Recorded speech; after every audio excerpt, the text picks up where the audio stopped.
The heavy rain was pouring down at midnight when Mary woke up. She needed to shut her open windows that she had forgotten about earlier. As Mary tried to close a window, she heard voices outside. "Let's kill this man and leave before anyone sees us," said a man wearing black clothing. "Don't stab him yet, Tom," replied the other. "The boss said we should make him suffer a slow death. We drugged him already.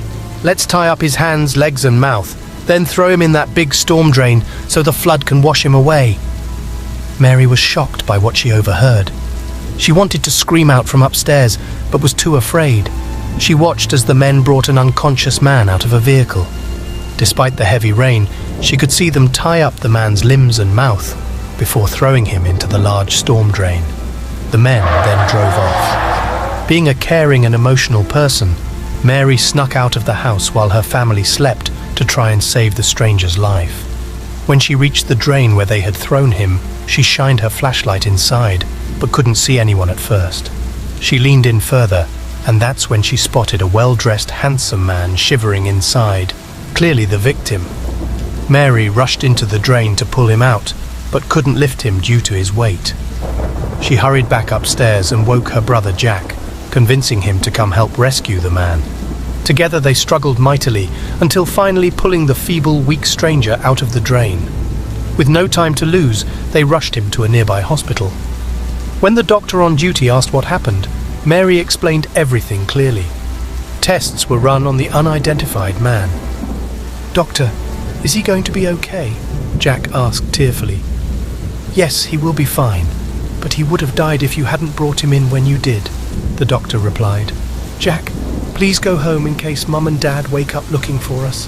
I'll stay here, and you can explain to them what happened," Mary said. "No way. I'm not leaving you here alone tonight. It's too late and dangerous," Jack insisted stubbornly.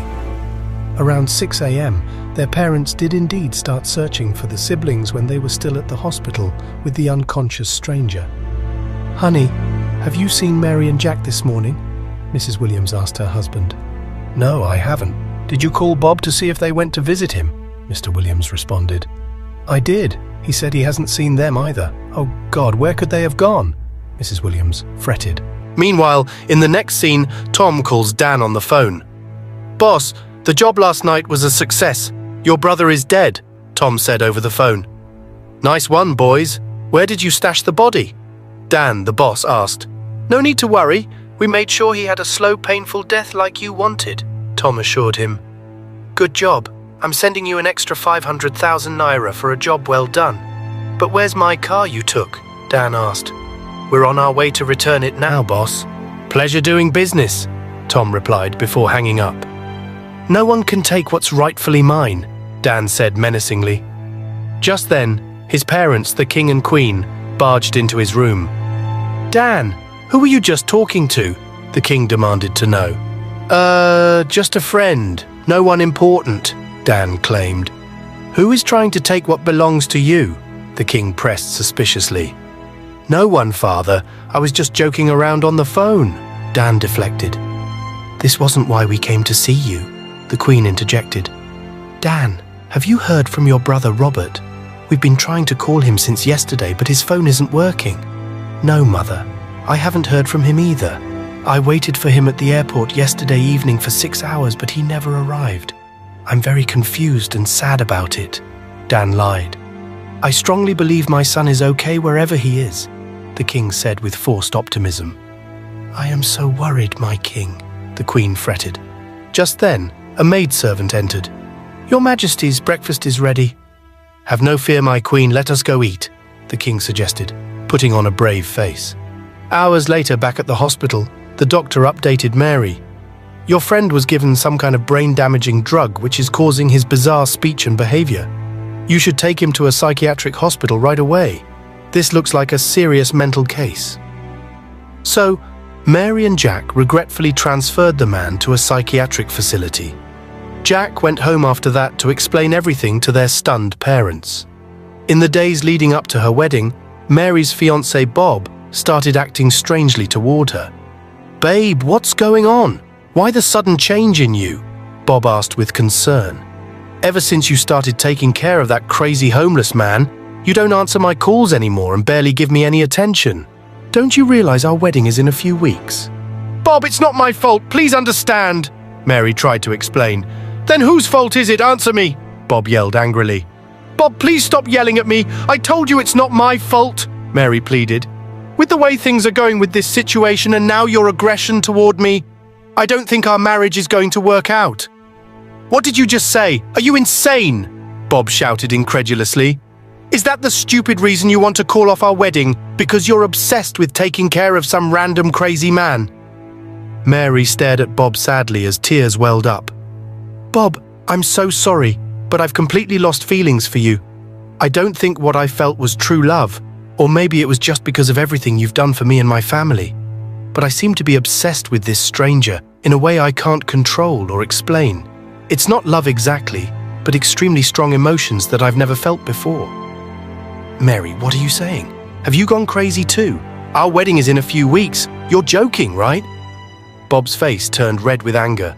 "I swear on my life, Bob, I mean what I'm saying. Ever since I encountered this man, I've had this inexplicably deep connection to him that I've never experienced before. I sense there is something bigger going on, some profound mystery about who he really is. These feelings are beyond my control." "So that's how you want to repay me for everything I've done for you and your family?" Bob fumed. "I moved you all from that village into the city, rented you a nice house, everything because I loved you. And now you have the audacity to tell me you're in love with some smelly, homeless lunatic you know nothing about." "Bob, I'm so deeply sorry for hurting you this way, but it's not something I can help. Please try to understand," Mary cried. "Here is your engagement ring back. I know how much you've spent on me, but I'm just tired of it all." Furious, Bob stormed out and went to vent his grievances to Mary's family about her betrayal. Her parents were outraged and called a family meeting to resolve the issues. But despite everyone's advice, Mary stood firm in her unexpected decisions. In the end, the wedding was cancelled. Mary's own parents kicked her out of the house in anger since Bob had rented it. He seized her shop as well and took back all the gifts and financial support he had given her over the years. While devastating, Mary was at peace with her choices. She moved to a different town and rented a small apartment for herself and the stranger she was obsessed with, deciding she wanted to live with and care for him herself. One night, overwhelmed with lust, Mary shamelessly seduced and had unprotected sex with the mentally ill man against her better judgment. Weeks later, when Mary realized she was pregnant by the homeless stranger, she confided in her friend Anita about whether to keep the baby or not. Anita in turn called Bob to gleefully inform him that Mary was pregnant with a lunatic's child. The news sent Bob into an uncontrollable rage. He took some of Mary's belongings to a shaman's shrine, intent on having her killed along with the unborn baby. "Young man, what brings you to my shrine?" the shaman asked when Bob arrived. "Great one, this woman has ruined my life. I want you to kill her," Bob demanded bitterly. The shaman instructed Bob to place Mary's items on an altar and call out her name 3 times, which he did. "Mary, Mary, Mary!" The shaman stared intensely at Bob. "Stop, young man. I cannot kill this woman because the child she carries is untouchable. There is no power that exists which can harm that unborn baby." Bob was confused. "What do you mean, Great One? I didn't ask you to kill the child. I want you to kill Mary." The shaman shook his head solemnly. "There are deep mysteries surrounding that homeless man and his offspring that you don't understand. That child Mary carries is no ordinary child. No amount of magic or charms I perform will allow me to kill her because of the baby." "So, what should I do then?" Bob asked frantically. "I want to make her pay for what she's done to me." "Young man, let me reveal some wisdom to you," the shaman said. "This woman was never destined to be your wife, no matter how much you two may have loved each other. She has been fated to marry that homeless man instead. No amount of money, riches, or gifts could ever convince her otherwise." Bob's face drained of color. "That's impossible. How can you know that?" "Mary is willing to sacrifice anything to be with him because of the visions and mystical experiences she's had concerning that man's true identity. If you continue to attack them, you may lose your own life or completely ruin your bright future." "My future? What do you mean?" Bob's head was spinning. The shaman looked him square in the eyes. "I see a crown upon your head, young man. You are destined to become a great king, but only if you surrender your pursuit of Mary and make peace with this situation." Bob was stunned. "A king? How's that possible? I'm not from any royal lineage." "True, you were not born into a royal family, but a new royal bloodline will be started through you. The easiest path is to immediately give up on Mary and her unborn child, for they are the road to your greatness." Bob ran his hands through his hair, bewildered. "I don't understand. How can some homeless lunatic be the key to my destiny?" "You will understand when the time is right," the shaman stated. "If you disregard my words and continue against Mary and her child, you will live with regret, perhaps ending up in prison or worse." With that ominous warning, the shaman dismissed Bob, who returned home feeling completely lost and conflicted. It's been a couple of days, and Bob couldn't seem to handle what the native doctor had told him earlier. This got him traumatized, so he had to confine on his friends. When he told his friends Felix and Rex, they laughed at him. "You can't believe that crackpot's nonsense," Felix guffawed. I don't know. It seemed so convincing," Bob admitted meekly. Rex slammed his fist. "Forget that mumbo-jumbo. He's lying to swindle you. You need to eliminate Mary. She betrayed you for some bum." "Yeah, kill her before that pregnancy goes further," Felix agreed coldly. Part of Bob burned for vengeance against Mary's unforgivable actions, but the shaman's talk of destiny kept nagging him. "I don't know what to do," Bob sighed. "This is all too much." "We'll take you to a more powerful mystic my grandmother used," Felix stated. "This priestess will put you on the right path for revenge without those destiny distractions." The next morning, they drove to a remote village where Felix's grandmother's spiritual advisor lived. Mama Adia, said to wield extraordinary powers. When they arrived, the frail yet mysterious old woman emerged, fixing Bob with a penetrating stare that sent shivers down his spine. "State your purpose," she demanded gravelly. Anxious yet determined, Bob explained how his fiancé cruelly left him for a deranged homeless man she became pregnant by. He told of the previous shaman's unsettling prophecies he wished to defy.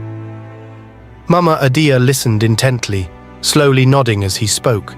When he finished, she gathered strange herbs, powders, and bones. "Your request to harm this woman and child will not be easily granted," she warned. "That fetus is protected by ancient ancestral powers." Bob's face fell. "Then what can be done? I'll pay anything." "There is a way, but the sacrifice is highest," Mama Adia said ominously. She produced a long list of extraordinarily rare and outlandish items for Bob to obtain, but Bob's desperation drove him to readily agree, vowing to stop at nothing until this woman was eliminated, unborn child be damned. It took weeks scouring every black market connection, but Bob eventually acquired all the ritual components at great expense and risk. When he returned, Mama Adia nodded approval and led him through archaic, gory rituals late one night. Bob shuddered as the decrepit shaman sacrificed innocent creatures, their blood and parts combined in a sickening stew over flames as she chanted primordially.